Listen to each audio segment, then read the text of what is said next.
Hey everyone, hope everyone's doing all right. Still in basically quarantine here over at TeaDB, so sorry, still no episodes with Denny.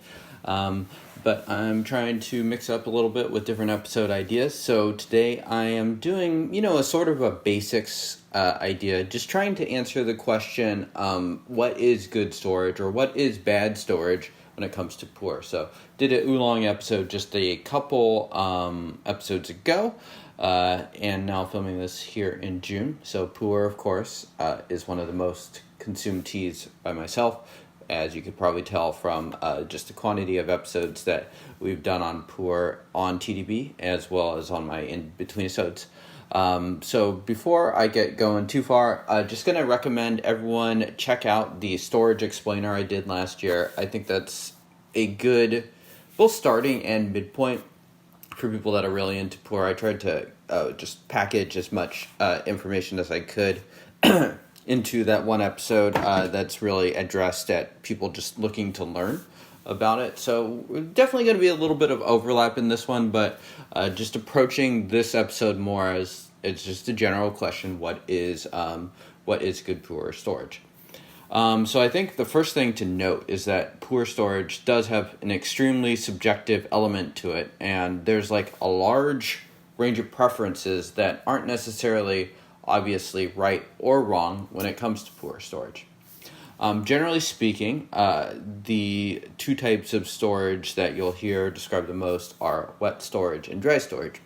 Similar to that, two ways that the storage can go wrong, and the two you'll hear commonly cited are too wet or too dry. So if the tea is stored too dry, basically the tea is going to start to lose a lot of vibrancy. It might get a little drier in the mouth, a little more stringent. And this is sort of on the short-term conditions of the tea. But as the tea, and the tea will just be in general slower to age, to evolve. And your tea, when it's dried out, can just taste might have very little aroma and just not have too much interesting going on. Too wet, so in an obvious case of a tea that has been stored too wet is something that has mold on it, especially if the tea is just completely covered with mold. I have said before, don't store your Pu'erh in a bathtub, at least not a bathtub that you are currently using. And I think that is good, albeit pretty obvious advice. Too wet, the tea is just going to kind of get a really danky aroma. A lot of people talk about a sort of a basement tea thing. And, there are different, as I said earlier, there are different preferences and tolerances for these characteristics. So some people do like tea that is a little bit more on the wet end and can forgive a few of those other features, or even like some of those features of just of the more danky teas. And similarly, people may have more of a tolerance towards the drier storage too. So something that might be too dry for someone might also be the perfect storage for someone else. And I think that level of subjectivity is not quite as present to the extent in oolong storage. So I think that's one important difference to note. One other thing to talk about is also too cold. So too cold, I think this usually manifests itself where it's just really slow to age. There's a bit of the elements of too dry here too, where it can lose some of its vibrancy, or it's just not as vibrant as a tea that's been stored in more intense conditions. But I think in the West, here where we have and I'm speaking generally here, but I'm talking about like Seattle, San Francisco, New York, we have temperatures that are a little bit colder on average than a place like Hong Kong, Taiwan, Malaysia. And so you might say, okay, so this is too cold and not too dry. But oftentimes this cold leads to storage that's too dry, because in the wintertime we might have our heat on, which will help to dry out the tea. So when I measure my humidity in just sort of my ambient living spaces, I'm used to getting conditions that are, anywhere between 30 to 45 relative humidity, even a city known for its rain like Seattle. those conditions would be considered too dry for Pu'erh. Whereas like the room temperature that I'm sitting at is probably 65 to 70. That would be a little bit on the low end for Pu'erh storage, historically speaking, but nothing crazy. So important to sort of think about the interactions between temperature and humidity. And then, of course, too hot. Now, this is more of, I think, a question mark, and I think there's going to be a larger subjective element to this as well. I think the best experiment, just measuring just sort of the extent to which you can push heat, has been done by Marco, who you definitely check out his aging experiments. Really interesting stuff where he basically is heating the tea and keeping it at conditioning it to around a 65 or so relative humidity. And so, the tea definitely ages faster at higher temperatures, and I've tasted a couple of Marco's examples, and that does bear itself out, at least by my taste. And what is the limit there? I don't know. It's hard to say. I'm someone that does tend to have a higher tolerance towards the more intensity, which includes both probably heat as well as humidity to some extent. So for me, I did really enjoy Marco's tea that I think was stored at around 90 Fahrenheit. I can't remember if I tried the 100 Fahrenheit one or not, but for me, that was still not too humid, at least under the sort of time constraints that the tea had been stored, which was a few years. Now, another question or easy follow-up question to these could be, what do you want to do to sort of counteract these if your tea is too wet or too dry? And I think it's important here to, again, make sort of this categorization of like long-term versus short-term. For instance, there's a thing called traditional storage, which is one of the ways that Pu'erh has been stored for a long amount of time. It's a little bit out of fashion now, but it basically involved what would be considered to be pretty wet storage, storing it in a pretty hot, very hot and very humid environment, and then sort of drying it out in a less hot and less humid environment, but what would probably still be considered pretty hot and humid by the West standards. So in the end, this results in a product that I really enjoy, but is also probably, for people in the West taste, could be a little bit too humid. So you can't, there are certain aspects of the tea's character that have permanently been changed. And it's always going to have a character, in this case, that is somewhat reminiscent of traditional storage. So you could, after you get that tea, you could store it very humidly and hot again, and it would change differently. Or you could store it very dryly. But in essence, for the first however long that tea has been stored, the character has been shifted. So that's something that you really can't counteract. So if you don't like traditional storage teas in this sense, you probably shouldn't buy it. There are things you can do to still evolve the character later, but in this sense, it's more permanently changed. But in the flip side, so there could be a tea that you get, and then you may have stored it. Let's say you accidentally stored it in your bathtub and it did get too wet in some sense. Well, not so. Let's just say it got more humid and it was maybe wet to the touch. So you're living in a humid place and you left it out in sort of a corner where humidity does tend to just sort of be a little bit higher than maybe a more open space in your room. So the tea gets too wet. What do you do? So this would be more an example of like the tea was fine until the last 3 weeks, and then I stored it poorly. In this case, perfectly possible to counteract it.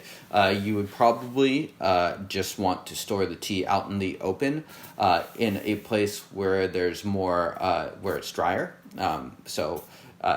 The solution to tea that is too humid is to store it dryly. So that's probably a surprise to no one. Or another way you could do if you want to drink it, especially more soon, is to expose it to air by breaking it up more and just allowing that airflow to just that sort of natural airflow to get the cake. And one way that you'll commonly see in places that are pretty humid is to tin the tea too. So I use Daiso tins now and then, especially for my ripe tea. It's both convenient and it also helps to air out some of maybe the more heavy storage smells to it. So that would be a way to help to counteract tea that has been stored on the humid end, and to help counterbalance that. Is that going to change the nature of the tea permanently? Not so much. Okay, now another way is if the tea has been stored too dry. So if someone really didn't know how to store tea and they stored it on their shelf, even here in Seattle, the tea, in my opinion, would get too dry. Now, how possible it is to counteract that, I think, is sort of an open question and depends on how dry the tea did get during that time. The solution would be just to humidify the tea. And so a lot of people will note that when they get a tea, and whether it came from a source that is particularly dry or it just dried out during the shipping process, let's say you put it on some sort of a slow boat that took a few months to get here, or it's just stuck in customs, as has been happening to a lot of packages these days, then the tea might be arriving to your doorstep where it's a little bit drier than it should be. So a lot of people have noted that just storing the tea in their humidors, where it sort of usually will keep a humidity that's kept, let's say, anywhere from 60 to 70 relative humidity, that will slowly condition the cake back up to those levels, and so it will be a little bit more approachable. That's basically how you would want to counteract both of those. It's definitely possible to permanently damage your tea by doing it too wet. A little bit more unclear on the too dry part, but I do tend to think that it is possible to totally screw up your tea by drying it out too much. I think one important thing to also note is there's a way to test this beyond simply tasting it. And so this would be a way to sort of measure the current condition, or the more short-term storage of the tea, and just sort of get a feel for, is the tea too dry or too wet? So highly recommend this method. Marco came up with this as well, at least to my knowledge. And you basically would just take some sort of a Mylar bag or something with a pretty strong seal where you could get all the air out. You put your cake in there, and then you put a hygrometer in there, and then you wait a couple days and you see what humidity the tea generates.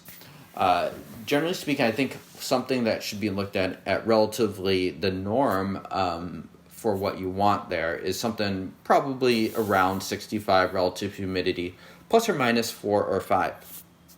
During, I think a couple years ago, I filmed an episode with two Lingya teas, which is a Yongqing Hao tea, and basically what I found is that tea that I was storing on my shelf, while even though I was putting it in a Ziploc, it was still slowly losing some humidity. So I found that those teas were generating a good 14 or 15, I believe, if my memory serves me correctly, relative humidity less than teas that I had been storing in my humidors. And when I tasted them side by side, I could tell the difference, and I much preferred the one that I had been storing in the humidor. The one that was on my shelf, it gave a little bit drier taste. It was a little rougher, and sort of fit those characteristics for what I was describing earlier for what too dry of storage is like. Now, I think in that sense that storage was perfectly reversible. So what I did in response was basically to store that tea in the humidor. So that's a way that I think not enough people do, but people should, in order to see if their tea is too wet or too dry in sort of a position that's more solvable. The final thing I'd say is that it can be a little bit counterintuitive. Let's say your tea was stored in traditional storage originally, and so it, at some point in its life, had a fair amount of humidity to it. But let's say, since then, the tea was stored, let's say, 10 years in sort of those conditions. Then someone else bought it. And then they stored it. They're like, okay, this tea is pretty dank. So they stored it dryly, let's say, on their shelf. So, and then 5 years more later passed. And now the tea might still taste like traditional storage in certain ways, but it could be too dry. And so this is why I really recommend that Mylar bag method, is because you could taste that tea and be like, okay, this had traditional storage, so it's probably too wet. I'm going to store this sort of in an open area where it's going to get more airflow. And basically what you'll be doing is the tea is actually too dry and you're drying it out more. But you're misjudging it because of how the tea was stored in the more long term. So just giving that as an example for how tasting the tea can be a little bit trickier and a little bit more counterintuitive than it might seem. That I think concludes this episode. There's also important to note that just a lot of different storage types. So definitely good to figure out sort of your preference within those. Traditional storage, Kunming storage, Taiwanese storage. There's a lot of variations within those. You could have hotter and more humid Taiwanese storage. You could have a little bit more cooler, drier Taiwanese storage too. And I think as we get a lot more repetitions with tasting tea in the West, which are still extremely limited, I think we'll start to learn more. But I do think that subjective nature is kind of inevitable. For me, I personally really like a lot of the tea that Marco has stored. I could see other people not liking them quite so much. So again, important to just remember and to learn your own preferences when it comes to storage. And I think really the only way to do that is by tasting a lot of tea, which in my opinion is quite fun. So I do recommend doing sort of a storage exploration, even if it's just to taste the difference between Kunming and something like Taiwan or Guangzhou. Anyways, that just about wraps up this Inbetweenisode. Thank you all for tuning in. Let me know how you enjoyed this episode, if you found it helpful at all. I know I've talked a lot about Pu'erh storage, so I apologize if this content was a little bit too repetitive for some of you. Let me know if it's too repetitive. Let me know if you learned something.